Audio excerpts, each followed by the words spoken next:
கொடுங்கன்னு ஆமாம், உத்தரவு ஸ்கூலில் ஐயா வந்து இந்த ஸ்கூல் அப்பப்போ வருஷம் ஒரு தரம் ஜெயந்தியில் ப்ரோக்ராம் பண்ணுவோம்.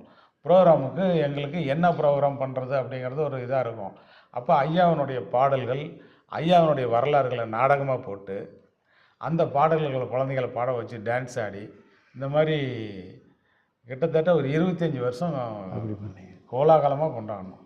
என்ன காரணமோ 2 வருஷமாக பள்ளிக்கூடத்தை நிறுத்திவிட்டார் பகவான். அது என்ன காரணம் அவருக்கு தான் தெரியும்.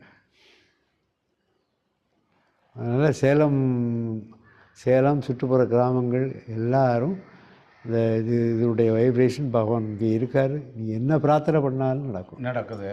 ஆமாம். எல்லாரும் ரொம்ப ஆர்வமாக அன்பாக வராங்க. இந்த மாதிரி உடைய பக்தர்கள் இந்த மாதிரி அவங்க இருக்கிறாங்க இல்லைங்களா, அவங்களாம் எந்த நேரமும் எல்லா சேவையும் அவங்க பணத்தில் போட்டு அவங்க காசு அவங்க பணம் செலவு பண்ணிவிட்டு நேரம் செலவு பண்ணிட்டு அவங்க வேலையை